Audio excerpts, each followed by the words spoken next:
So y'all got rid of Zoe for an episode and the entire show prospered? You know what? Maybe the show is like a different world.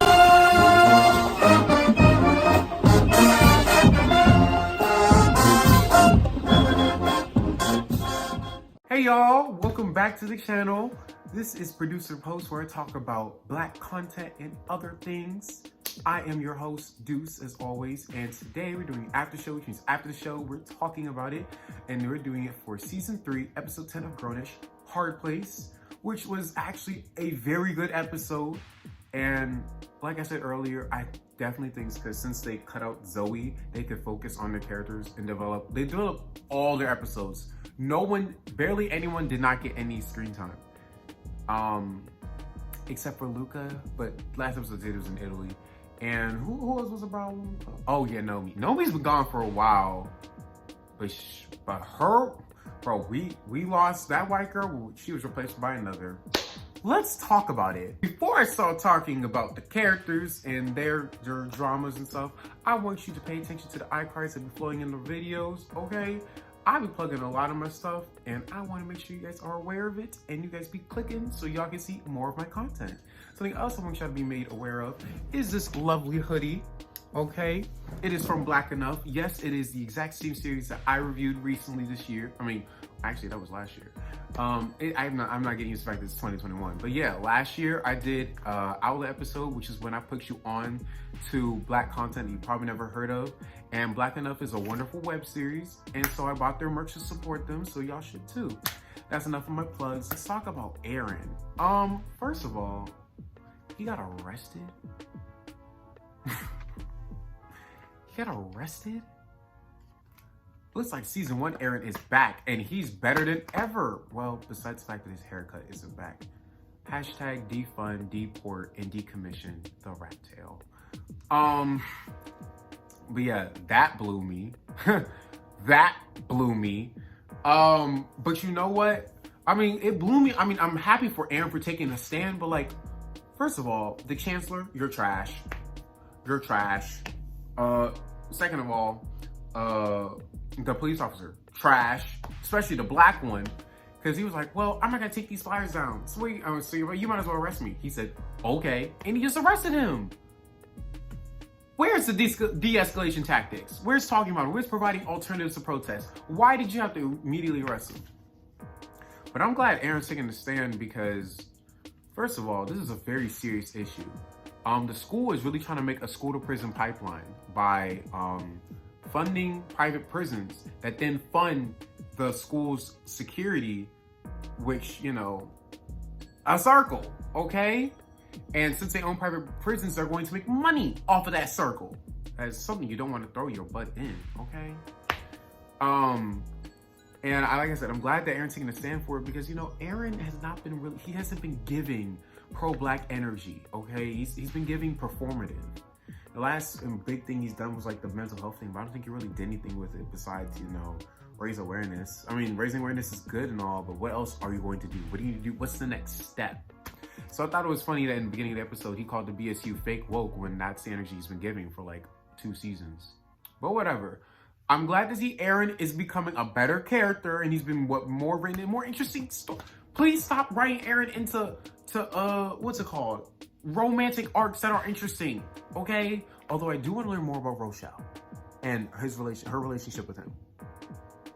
But other than that, y'all are doing well. Y'all are doing well. Talk about the twins and Jasmine because their stories were pretty intertwined. Nothing like specific to each individual character. So Jillian, coming from Spelman, really misses the food because she says the food in Cal U is trash. If any of my followers are from Spelman, please confirm if their food is good. Doesn't mean I'm going to transfer. Tragically a man. But, you know, just like to know if they had good food. They probably do. But yeah, so the twins are like, oh, well, let me take you to our dad's food truck. He makes this is the closest thing you're gonna get to a home-cooked meal. And she was like, okay. So they take her down there and we meet the twins' father and he expresses like a lot of support from the family. Like, oh yeah, our girls mean a lot to us and I do this to help support the girls' dream. And in fact, if they make it to the Olympics, all of South Central will be there waiting to, I'm like, first of all, this is like me and my sister. My sister wanted to be in the Olympics, so I relate heavy. But my sister, obviously she wasn't in the Olympics, okay? Obviously. But, you know, we was riding for her, okay? I don't think, I mean, she was a track star too. That's the gag as well. But that's besides the point. The point is, I think it's relatable to me for that specific reason. Like, I go hard for my sister, and I want her to go to the Olympics, also because I want to travel. But you know, it's probably for the best Rona happened because she probably would have overworked herself while being pregnant. Oof, that's a mess. But yeah, I think that's really cool that they show the supportive family unit that the twins have, and then on top of that, homegirl for her project, Jillian said she's gonna do a documentary on the twins. So I can't wait to see that. They better not drop that plot line, because I, for one, would like to see it. Now to the final plot elements, which is Anna and Javi.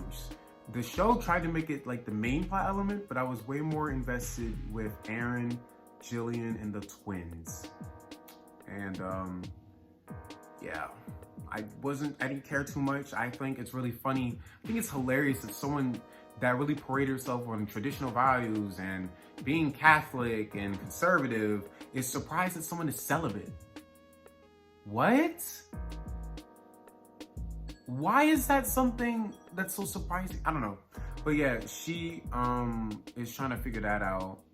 Oh, I said another plot element. I was also way more interested to figure out Vivek's love life, because we've been asking for Vivek to get something besides the 2 episodes on drugs and cultural appropriation. Ugh. But yeah, apparently it's some white girl named Heidi. I thought black girls was this type, but whatever. Anyway, back to Anna and Javi. I like the fact that they're celibate because now I don't have to see white sex. I know they're Latin, but they're white Latinos, okay? They're white. But yeah, I don't really know what else to say besides the fact that Derek from Insecure was there. That was cool.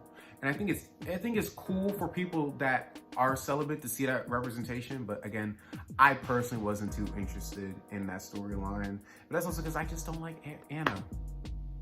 And I think Javi is a very boring character. This makes him a little more interesting, but he's still a boring character. But yeah, that's all I gotta say about Grownish.